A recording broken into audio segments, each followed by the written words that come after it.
Alrighty.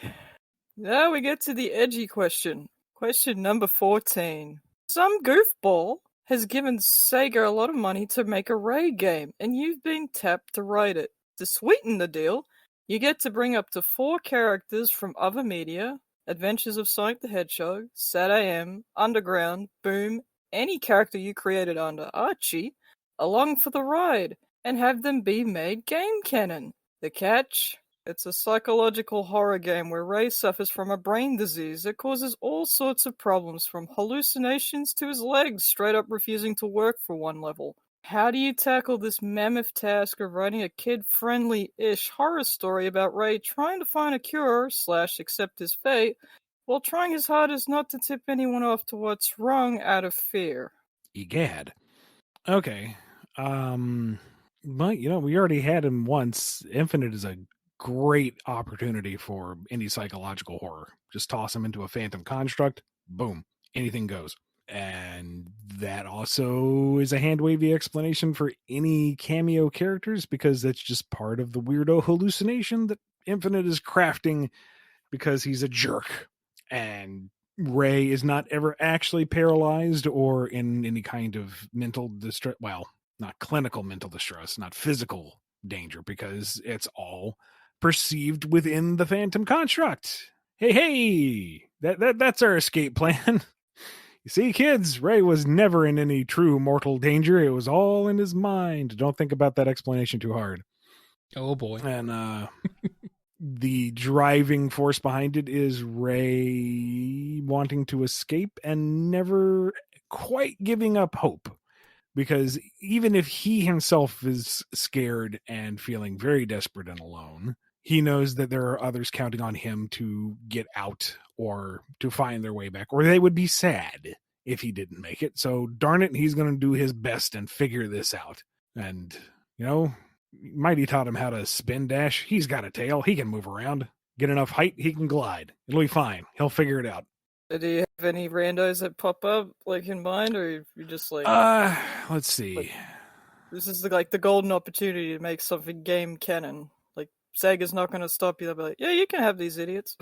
They're all yours. Go for it, bro. We trust you. Hey, the weirdo paid us $100 million to make this thing, and plus pay our lawyers money too to just get all the legal stuff out of the way. Go for it. All right, Adventures of... It can be from whatever you want that's listed there. Any of your favorite characters, anything. Well, let's try to cherry pick one or two just for funsies. Yeah. You said Adventures of, and there I'm torn between Professor Von Schlimmer and Wes Weasley. Wes would just con Ray all the time. Here, yeah, I mean, Wes could be such a font of fun things. And I guess we already have enough sagely professors. I mean, Pickle's got that down pretty much. Not quite to the same degree as Von Schlimmer, but he also doesn't look like he's some kind of weird green Bride of Frankenstein thing going on. So yeah, we'll go with Wes Weasley. Welcome back to legitimacy, Wes. Good old Wes. Yep. What else was on your list? Got SAM, Underground, Boom, and any character you created under Archie. Okay. SAM.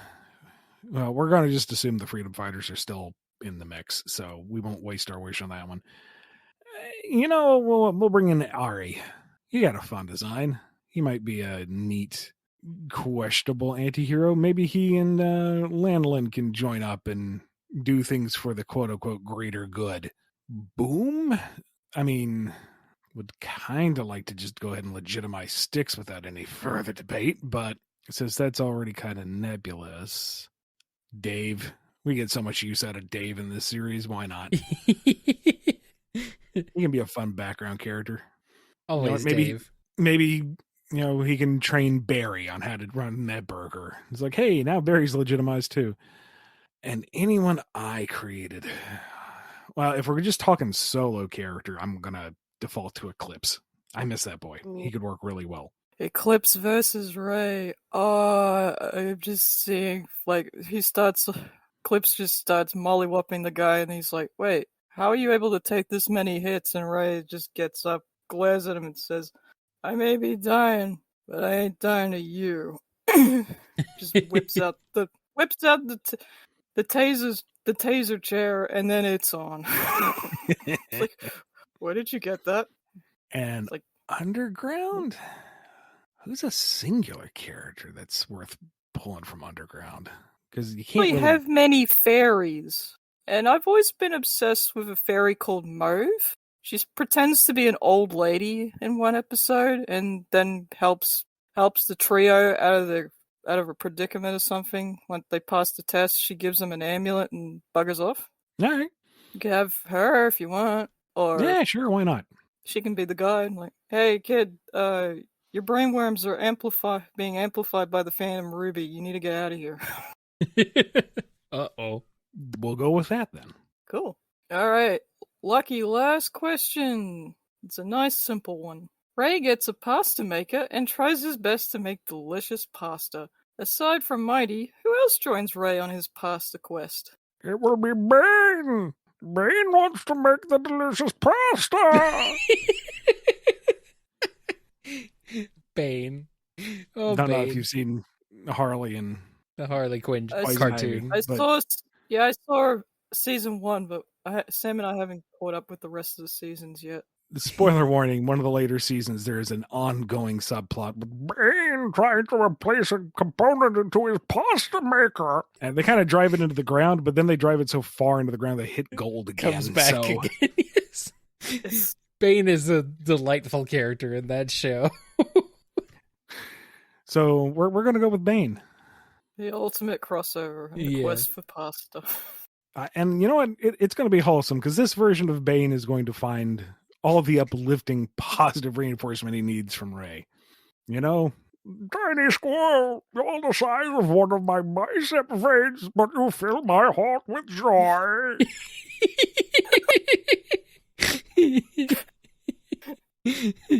Ray gets an uncle and Bane gets a nephew. We could probably understand you a lot better if you took on the mask, if you took off that mask. But nobody cared who I was till I put on the mask.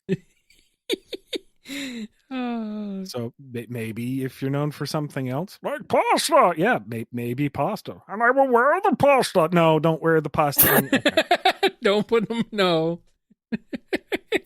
I just like, pace yourself, buddy. This guy's got layers. Yeah. Yeah. He's got more going on with him than Ray does. If Ray can survive Raiden's critiques and hanging out with Gears, I'm sure he can deal with Bane. Oh, I'm sure he'll be fine, yes. Yeah. Especially this incarnation. I've only known this squirrel for 5 minutes, but if anything happened to him, I would kill everyone in this room and then myself. That is exactly something he would say.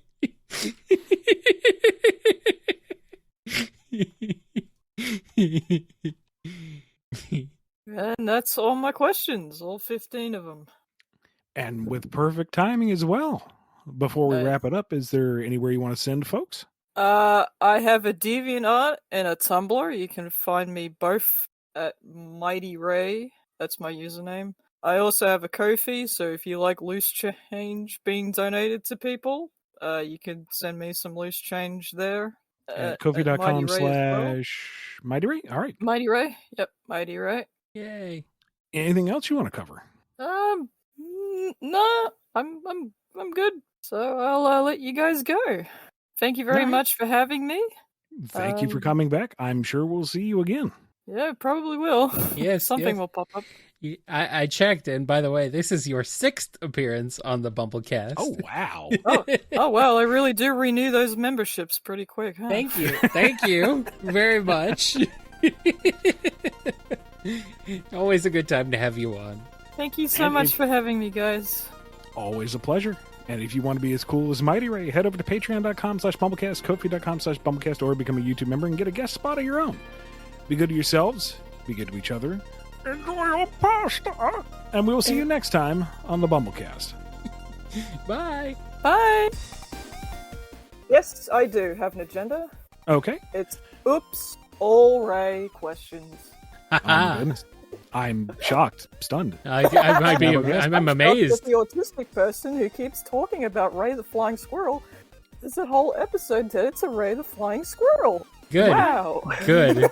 I'm glad. We All need some right, more Ray love on this, in this existence, in this life. Little ray of sunshine. Yes. Yeah.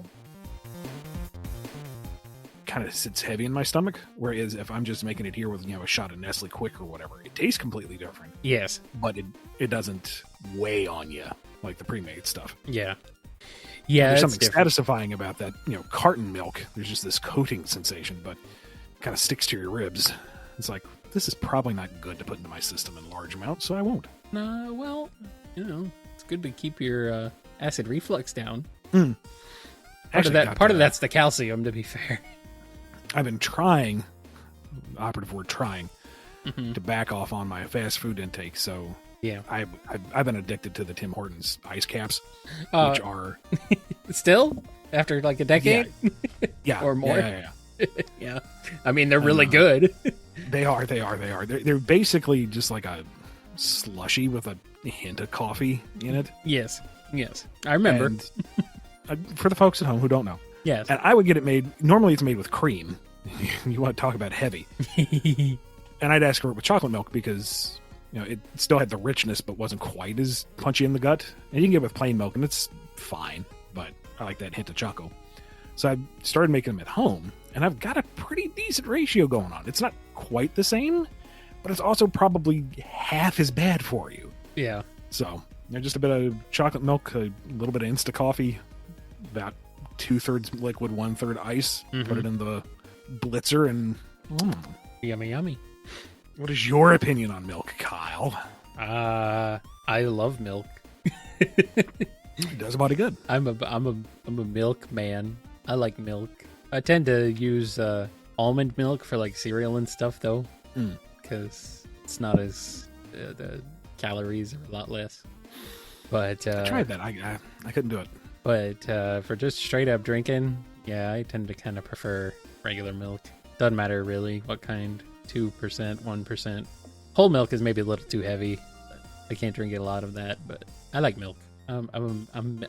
Milk is good. You've been listening to the BumbleKast, a co-production of Bumble King Comics and the KNGI Network. Original theme music composed by Ken Coda Snyder. Remixed intro by T-Lopes. Find out more information, along with podcast feeder links, MP3 downloads, and more at bumbleking.com and kngi.org.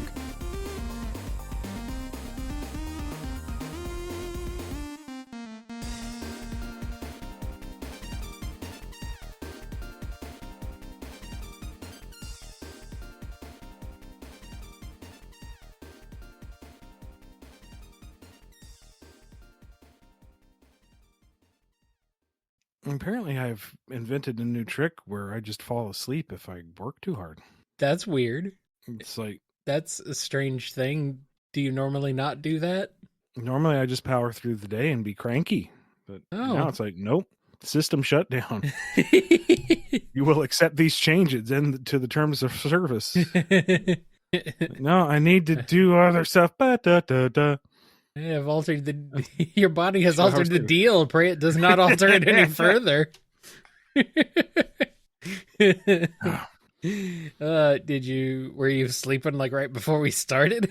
No, I technically woke up because we've got the window open and somebody in the roundabout was blaring their horn. It's like, loud. Horn. Why loud?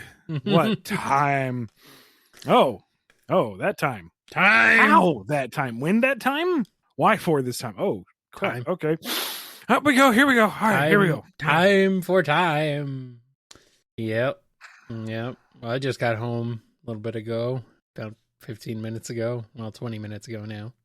And just got finished, hopefully, finally, fingers crossed, for good, for at least a little while. Fixed the car.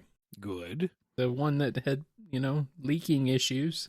That's had leaking issues for since we've owned it, but, So my fingers are crossed that the water pump, the thing that moves all the stuff around that keeps the engine cool, hopefully that is good and stays good now that it's been replaced. And that is need that. Yeah, I did. Yeah. It's the last thing that hasn't been replaced for the cooling system since we bought it. Well, except that and the radiator. Forget the ship of Theseus. We got the car of Kylicus. Yeah, pretty much. Yeah, everything on that has been replaced. Just about everything except the radiator itself has been replaced since we've owned it. For as far as the cooling system goes, it's like great. Well, hopefully this is the last thing for a while. Anyway, for those of you interested in the adventures of the kitties, how are the cats doing? Yeah, Mick-Leo's doing better, sneezing less, eyes are clear. He still has a few days left of medicine, but I think he's finally beat it. He's definitely more active. Yay. Malikata is the problem child. Yep. Because on the one hand, I got back from running errands and half of the display of collectibles was on the floor. Uh-oh. She pulled a Sonic and defeated Eggman quite thoroughly. But on the other hand, I'm waking up from my impromptu nap, and she crawls into my arms and kisses my nose, and it's like, that's not fair. Rude. I'm still mad at you. You can't be cute. Rude. How dare you? I'm supposed to be mad at you. Goofy damn animal.